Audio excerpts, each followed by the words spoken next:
Bonjour et bienvenue sur notre chaîne YouTube.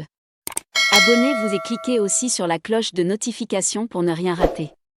Partagez la vidéo avec vos proches. Tchad, voici enfin la vérité sur qui a tué maréchal Idriss Déby Itno. Le président Idriss Déby Itno n'est plus, tué le 18 avril 2021 à Nokou dans le Nord-Kanem. Il s'était rendu auprès de ses troupes pour superviser les opérations militaires engagées contre la rébellion armée du FACT qui a déclenché les hostilités depuis le 11 du même mois. En effet, Idriss Déby, accompagné de son aide Kankoudar et d'un officier de liaison français, est arrivé à Nokou dans le Kanem le samedi 17 avril. Il s'installe à son QG situé à une cinquantaine de kilomètres de la ligne de front. Dans la nuit du dimanche 18 avril, Idriss Déby convie certains responsables militaires triés sur le volet à une réunion sous sa tente.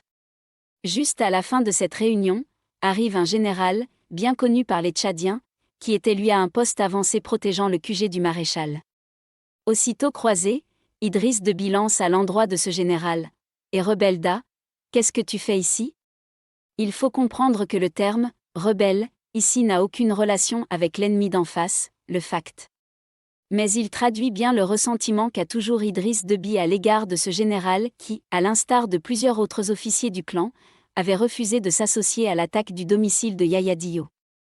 La réponse du général traité de « rebelle » va mettre Idriss Déby hors de lui.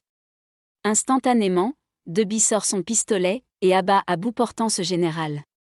Presque aussi instantanément, une rafale retentit dans le groupe d'hommes qui encadre le président Déby. C'est le cousin du général abattu, Chadanana est pour le moment son nom, qui vient de vider le chargeur de son FAMAS sur le président Déby. Une fusillade s'ensuit, occasionnant la mort de plusieurs militaires et de blessés dont le général Taher Erda, légèrement touché. Le maréchal est mort sur le coup. L'officier de liaison français qui a assisté à cette fusillade informe aussitôt ses supérieurs de la mort de Déby. L'information est rapidement cloisonnée. Le général Mahama Kaka, qui se trouvait au champ de bataille, a été appelé en premier. Il constata le drame qu'à son arrivée. L'officier français lui passe le président Emmanuel Macron qui lui explique brièvement ce qu'il y a lieu de faire maintenant pour gérer cette crise. Puis c'est au tour du chef d'état-major général des armées, le général Abdelkerim Daoud, d'être appelé sur le lieu du crime, mis au fait de ce qui s'est passé et de la décision de l'Élysée de placer le général Mahama Kaka à la tête du pays. Un hélicoptère arrive et transporte le corps sans vie du maréchal et les blessés graves à N'Djamena. Au front, l'armée continue la guerre, elle apprendra la nouvelle de la mort de son chef suprême comme tout le monde, c'est-à-dire le mardi 20 avril 2021. Cette dernière version est la plus partagée dans les chancelleries et les présidences africaines et occidentales, les médias étrangers. Au Tchad, les partis politiques de l'opposition et les organisations de la société civile ont demandé à la France de clarifier les circonstances exactes de la mort du président Idriss Déby. L'Union africaine a annoncé la création d'une commission d'enquête sur la mort de Déby. C'est dire qu'il y a véritablement anguille sous roche.